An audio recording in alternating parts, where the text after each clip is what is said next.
الصلاۃ والسلام علیک یا سیدی یا حبیب اللہ، الصلاۃ والسلام علیک یا سیدی یا محبوب اللہ، وعلی آلک و اصحابک یا سیدی یا حضرت محمد صلی اللہ علیہ وسلم۔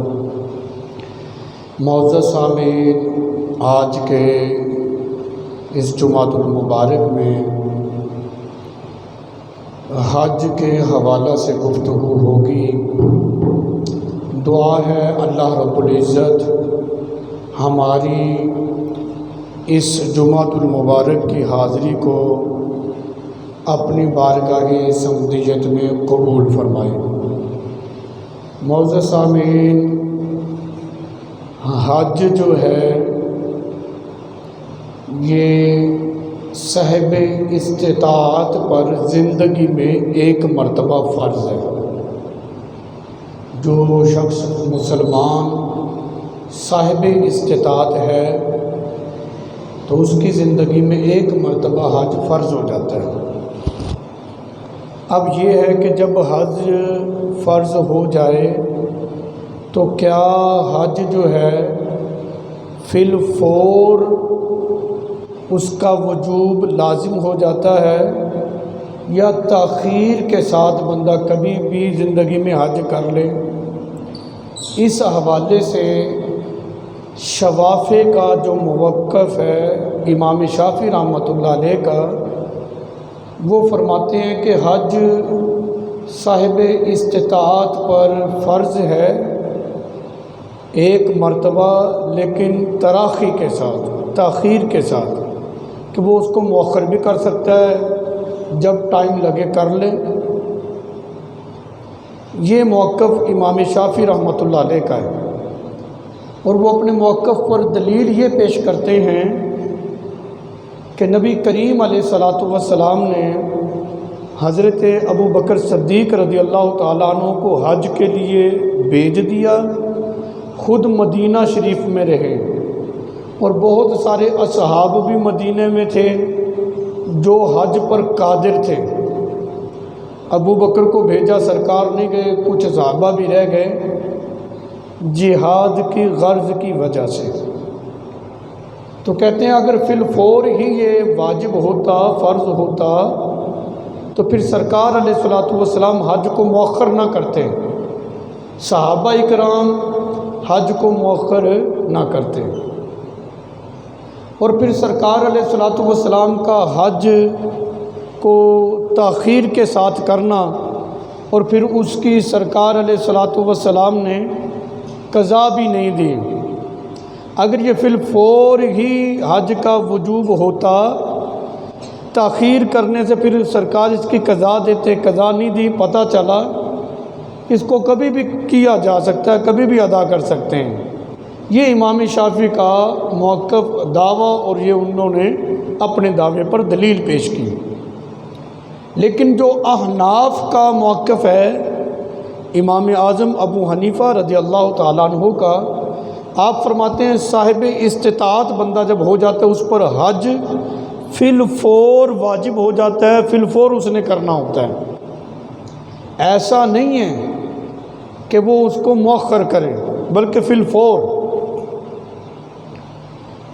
اور امام اعظم ابو حنیفہ رضی اللہ تعالیٰ عنہ احناف اپنے موقف پر دلیل یہ پیش کرتے ہیں کہ نبی کریم علیہ الصلوۃ والسلام نے ارشاد فرمایا من اراد الحج فلیعجل، کہ جو شخص حج کا ارادہ کرے تو وہ جلدی حج کر لے۔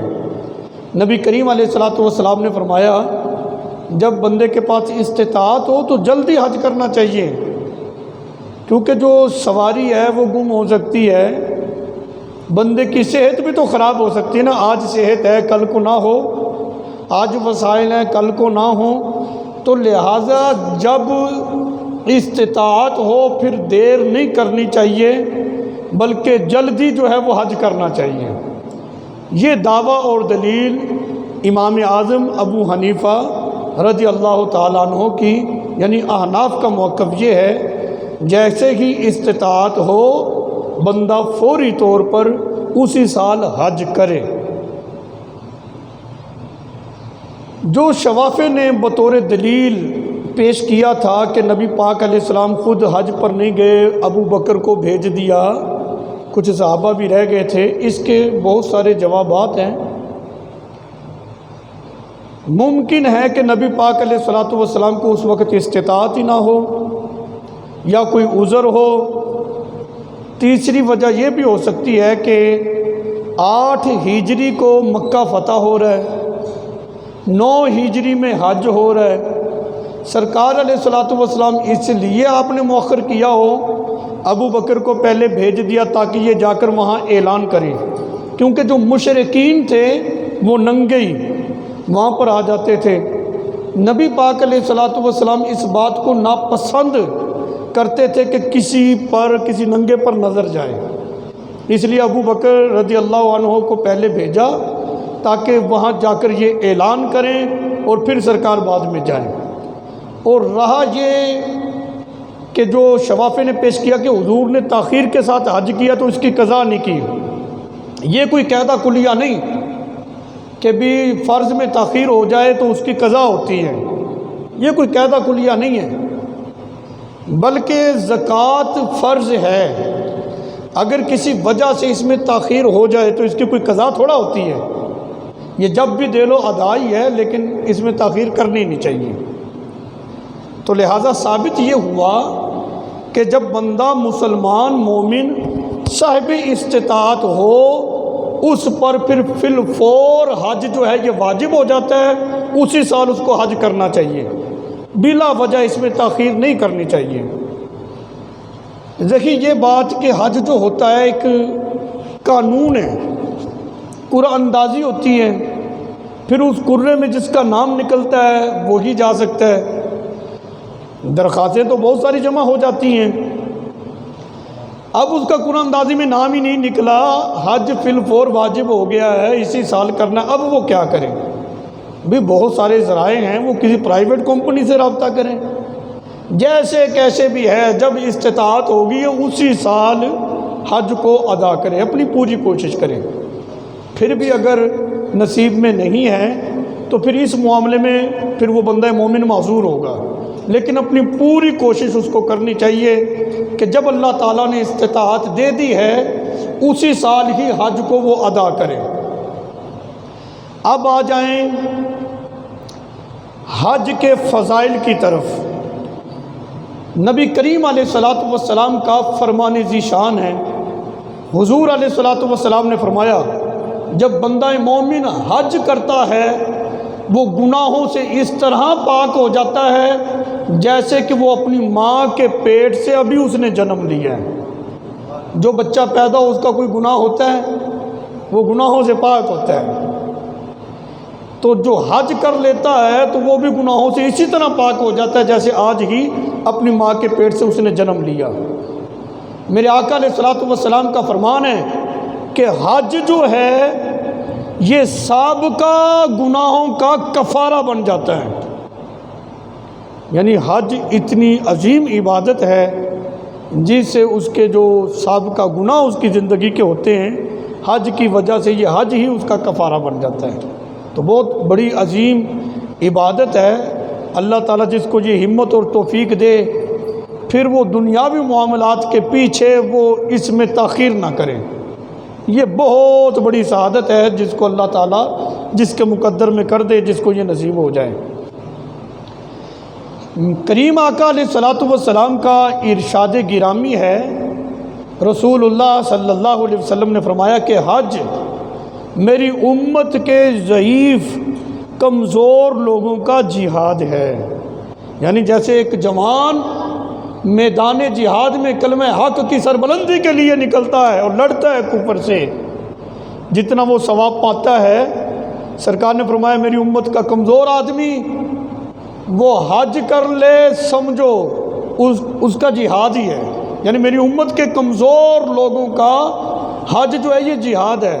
مطلب یہ ہے کہ جب حج کیا جائے اللہ تعالیٰ اس کو جہاد کا ہی ثواب عطا فرما دیتا ہے۔ جوان بھی میدان میں نہیں اتر سکتا، جہاد میں وہی اتر سکتا ہے جو لڑنے کا فن بھی جانتا ہو، تو حج کرنے سے اللہ تعالیٰ جہاد کا بھی ثواب عطا فرما دیتا ہے، اور یہ جہاد بھی کتنی عظیم عبادت ہے، اور اسلام کے اندر کتنی اہمیت ہے جہاد کی۔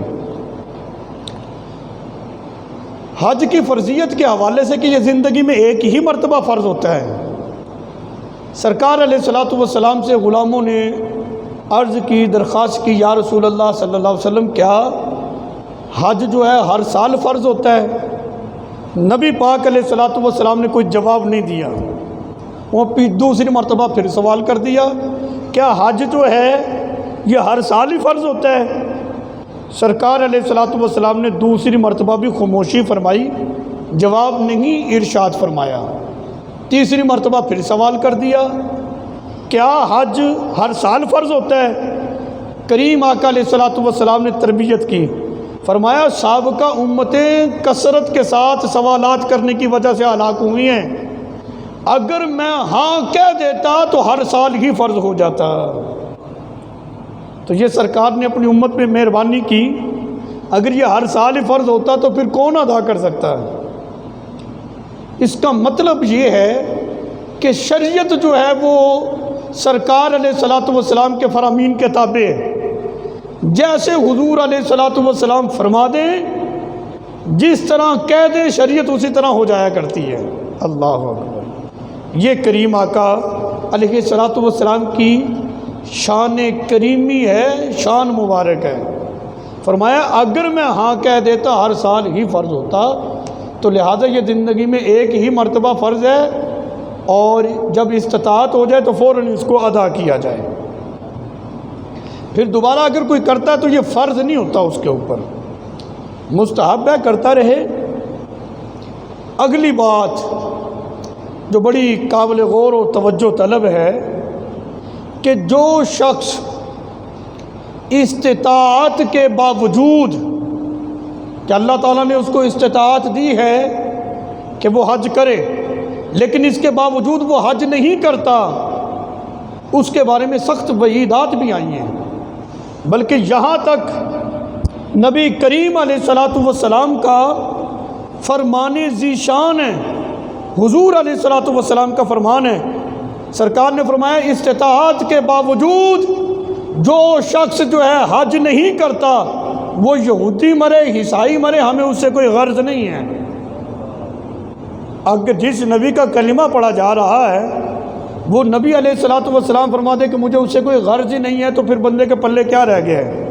یہ دنیا کا جاہ و جلال، یہ مال و دولت، یہ دنیا کے تمہارے کاروبار، یہ دنیا کی مصروفیت کسی کام کی نہیں ہے اگر جس نبی کا کلمہ پڑھا ہے وہ رسول اللہ صلی اللہ علیہ وسلم اگر ناراض ہو گئے تو اس لیے اس میں بلا وجہ تاخیر بالکل نہیں کرنی چاہیے، بلکہ کوشش کرنی چاہیے جیسے ہی استطاعت بندے میں آ گئی ہے وہ اسی سال جو ہے وہ حج کے فریضے کو ادا کریں۔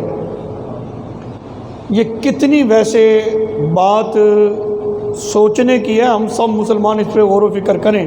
ہم میں استطاعت نہیں، استطاعت اللہ دے، حج کی توفیق بھی دے، جائیں، لیکن افسوس کی بات ہے نا کہ جتنا کوٹا ایک گورنمنٹ نے رکھا تھا درخواستیں اتنی جمع ہی نہیں ہوئی۔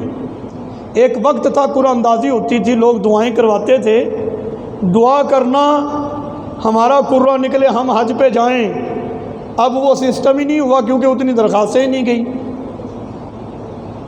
یہ کیوں اتنا ہم دنیا کے اندر لگ گئے، کیوں ہم اتنی عظیم عبادت سے دور ہو گئے کہ جس کے کرنے پر اللہ تعالیٰ کے پیارے حبیب علیہ السلام نے یہ سند دی ہے، یہ گارنٹی دی ہے کہ جب بندہ حج کر لیتا ہے تو اس کا حج اس کے سابقہ گناہوں کا کفارہ بن جاتا ہے۔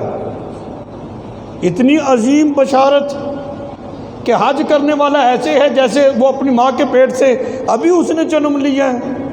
اتنی عظیم بشارت کے ہوتے ہوئے پھر یہ فرمان بھی رسول اللہ صلی اللہ علیہ وسلم کا ہے، جن کی زبان میں رسالت سے جاری ہونے والے کلمات یا تو قرآن ہے یا حدیث ہیں، یہ حضور کا فرمان ہے۔ تو یہ وعیدات ہیں، اس میں انسان کو غفلت نہیں برتنی چاہیے۔ اب یہاں پر یہ بات بھی ایک بڑی توجہ طلب اور بڑی قابل غور ہے کہ حج بڑی عظیم عبادت ہے. جب ہم حج پہ جاتے ہیں اس کے مختلف ارکان ہیں. نماز ہے نا، نماز یہ مسلمانوں کا ایک اجتماع ہے. ایک محلے کی سطح پہ، ایک محلے میں مسجد ہے، محلے کے سارے لوگ 5 وقت جو ہیں وہ اکٹھے ہو جاتے ہیں، ایک دوسرے سے ملاقات ہو جاتی ہے، ایک دوسرے کے خوشی غمی کے شریک ہم بن جاتے ہیں، پتہ چل جاتا ہے. اسلام کا ایک نظم و ضبط چیک کریں آپ. اور پھر ہفتہ وار ایک جمعے کا اجتماع ہے کہ جس میں کوئی باہر کام کاج کی صورت میں ہو، وہ نماز میں اگر نہیں آ سکا، نماز وہیں کہیں پہ پڑھ لیتا جہاں اس کی ڈیوٹی ہے، جہاں پہ وہ کام کرتا ہے، لیکن جمعے کی چھٹی ہے وہ بھی مل بیٹھتا ہے.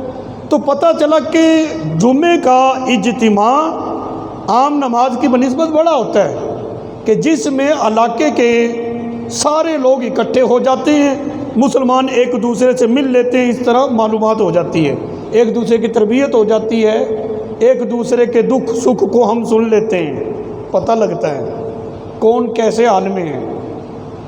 پھر ایک سالانہ اجتماع ہے. اسلام کی اس ترتیب کو آپ دیکھیں کتنی خوبصورت ہے. سالانہ اجتماع وہ ایک شہر کی صورت میں ہوتا ہے کہ پھر عید کا اکٹھ ہے، اس میں سارے لوگ ہی آ جاتے ہیں، اور وہ اسلام کا ایک اچھا میسج اس کو کوئی دینے والا ہو، وہ اچھا ایک سالانہ میسج لے کر جاتے ہیں. پھر عالمی اجتماع جو ہے وہ حج کی صورت میں ہے کہ جہاں صرف ایک محلے کے، ایک شہر کے، ایک ملک کے نہیں، ایک شہر کے نہیں بلکہ مختلف مسلم ممالک کے مسلمان ایک جگہ پر اکٹھے ہوتے ہیں. جب ان کو اسلام کا کوئی میسج دیا جاتا ہے، وہ صرف ایک محلے تک نہیں جاتا بلکہ مسلم جتنی کنٹری ہیں، جتنے ملک ہیں، وہاں پر وہ اسلام کا پیغام پہنچتا ہے. ایک اچھا نظم و ضبط ہے، ایک اچھا طریقہ کار ہے. ایک تو یہ ہے اجتماع جو اللہ تعالیٰ کو بہت زیادہ پسند ہے کہ جتنا بڑا اجتماع ہوتا ہے اللہ تعالیٰ کا وہ اتنا ہی پسندیدہ ہوتا ہے کہ جتنی بڑی نماز جماعت ہو اللہ تعالیٰ اس جماعت کو اتنا ہی زیادہ پسند فرماتا ہے. حج کے اندر ایک تو یہ ہے. دوسری چیز جو ایک مسلمانوں کو بہترین میسج ملتا ہے حج کے دنوں میں، وہ ہے مساوات، وہ ہے برابری.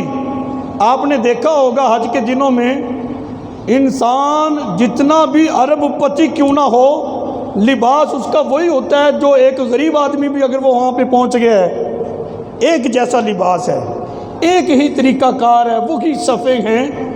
دیکھنے میں یوں محسوس ہوتا ہے کہ ایک ہی لباس، ایک ہی طریقہ کار. مطلب یہ ہے کہ حج ہمیں یہ ایک درس دے رہا ہے کہ ہم مخلوق خدا اور مسلمان ہونے کے ناطے سب برابر ہیں. اس میں کیا ہے کہ میری فلاں برادری ہے، تو فلاں برادری سے تعلق رکھتا ہے تو لہذا یہ اونچ نیچ، یہ تصور اسلام کا نہیں. اسلام میں اونچ نیچ روپے پیسے سے نہیں ہوتی. اسلام میں اونچ نیچ جو ہے ذات پات برادری سے نہیں ہوتی، بلکہ اسلام میں تو اونچ نیچ اگر ہے تو وہ تقوی کی بنیاد پر ہے، وگرنہ سارے برابر ہیں. ہاں جس کا تقوی اور اس تقوی کا نور زیادہ ہے، اللہ کا اس کو قرب زیادہ حاصل ہو جاتا ہے. جو اللہ کے زیادہ قریب ہوتا ہے اللہ کے ہاں وہ زیادہ عزت والا ہے. جو اللہ سے دور اللہ کے ہاں وہ زیادہ عزت والا نہیں ہوتا. تو لہٰذا یہ سبق ہمیں لینا چاہیے، نہ کہ ایک روایتی طور پر بس حج کو دیکھ لیں اور کہہ لیں کہ بس حج ہو گیا، بلکہ اس سے یہ لیں کہ ہم مسلمان ایک ہیں اور ہم نے ایک ہو کر رہنا ہے، ایک پلیٹ فارم پر ہونا ہے. پھر مسلمانوں کی ایک پاور اور ایک طاقت بن جائے گی. چونکہ ٹائم ہو گیا میں یہاں پر بات کو مکمل کروں.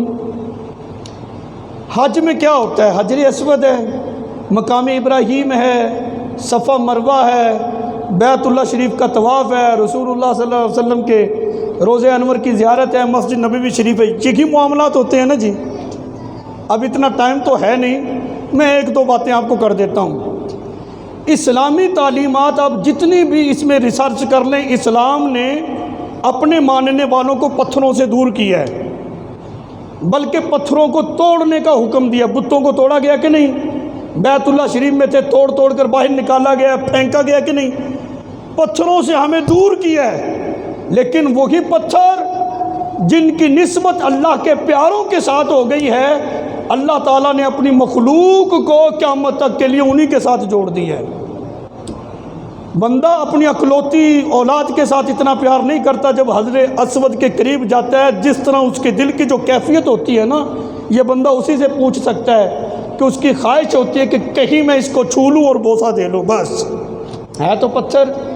یہ کیفیت کیوں بنی؟ اس لیے کہ اس کی نسبت رسول اللہ صلی اللہ علیہ وسلم کے لبہائے مبارک سے ہو گئی ہے، سرکار نے چوما ہے، نسبت پر اتنا دل کھینچا جا رہا ہے۔ جو رب کا قرآن حضور پر نازل ہوا ہے، یہ نسبت کوئی نہیں، اس پر ہم جان دینے کے لیے تیار ہوتے ہیں۔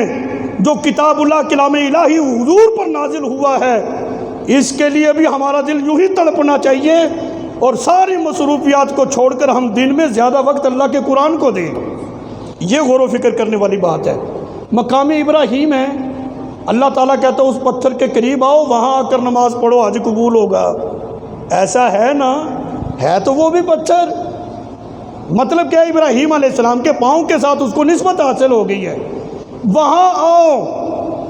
اللہ کے نبی کے قدموں کی جس کو نسبت حاصل ہوئی، اگرچہ برسوں سال 1400 سال سے زائد کا عرصہ گزر گیا، آج تک اللہ تعالیٰ اس نسبت کا احترام کروا رہا ہے۔ میں کہتا ہوں نبی کے قدم لگے تو اتنی عزت ہے، اگرچہ وہ پتھر ہے، کلام الہی ہو نبی کے سینے پہ اترے تو اس کا احترام کوئی نہیں۔ یہ چیزیں سوچنے والی ہیں۔ آج کوئی حجر اسود کی توہین کرے، میں کہتا ہوں گورنمنٹ اس کا ایکشن لے گی۔ قرآن کی توہین ہو رہی ہے تو کیوں سارے خاموش ہیں؟ یہ باتیں ساری سوچنے والی ہیں۔ تیسری بات، کعبے کا ہم طواف کرتے ہیں، آپ کو پتہ ہوگا چکر لگاتے ہیں، کندھوں کو ہلائیں اور چھاتی کو تھوڑا آگے نکالیں۔ وجہ 1400 سال پہلے نبی کریم علیہ السلام نے اپنے غلاموں سے کہا تھا، یہ مشرکین یہ نہ سمجھے کمزور ہو گئے ہیں، ذرا کندھوں کو ہلا ہلا کر ان کو پتہ چلے ابھی بڑی طاقت ہے، کفر کو دکھانے کے لیے۔ حالانکہ رب عاجزی انکساری کو پسند کرتا ہے۔ وہاں پر جو ایک خاص مقام ہے، اللہ تعالیٰ کی تجلیات کا جو مرکز ہے، وہاں پر کہا گیا یوں چلو۔ کیوں؟ عاجزی انکساری نہیں دیکھی جاتی، بس اللہ کے پیاروں کی ادا دیکھی جاتی ہے۔ وہاں پر یوں کیا جا رہا ہے، حالانکہ کہا گیا نرمی کے ساتھ پاؤں رکھو زمین پہ، وہاں پر یہ حکم ہے۔ پھر جو ہم لباس پہنتے ہیں وہ کیا پاک نہیں ہوتا؟ کہا نہیں، جو لباس انہوں کا تھا نا وہی نسبت۔ صفا مروہ پہ ایک غلط فہمی ہے، جو ایک چکر لگایا جاتا ہے نا، کہتے پہلے جاؤ پھر واپس آؤ، یہ ایک ہو گیا۔ ایسا نہیں ہے، اس طرح تو 14 چکر ہو جائیں گے۔ حضرت ہاجرہ گئی ہیں ایک چکر، واپس آئی ہیں 2، پھر گئی ہیں 3، پھر واپس آئی ہیں 4، پھر گئی ہیں 5، واپس آئی ہیں 6، پھر گئی ہیں، یہ 7 چکر ہوتے ہیں۔ یعنی ایک مرتبہ ایک چکر ہوگا، جب واپس آئے گی یہ تو 2 ہو جائیں گے۔ ایسا نہیں ہے کہ جا کر واپس آؤ تو 1 ہوگا، ایسا نہیں ہے۔ اچھا وہ تو پانی کے لیے گئی تھی، اب تو یہ ان کی ادا کو ہی اپنایا جا رہا ہے نا۔ حج اب سارے کا سارا دیکھیں، اس میں ریسرچ کریں۔ آج جس چیز کو بنیاد بنا کر ہٹ کی جا رہی ہے نا، یہ جو صوفی مسلمان ہیں، یہ جو سنی ہیں، بریلوی ٹائپ ہیں، ان پر جو ہٹ کی جا رہی ہے، نسبتوں پر لگے ہوئے ہیں۔ اللہ تعالیٰ نے اپنی مخصوص عبادت کو بھی اسی طرح کروایا ہے۔ حج کو چیک کریں، میں کہتا ہوں اگر عشق کو سائڈ پہ کر دیا جائے، حج کے پلے رہتے ہی کچھ نہیں ہے۔ تو بہرحال ٹائم ہو گیا، پھر انشاءاللہ اگلے جمعے کو جنہوں نے سنتے نہیں پڑھی وہ سنتے پڑھ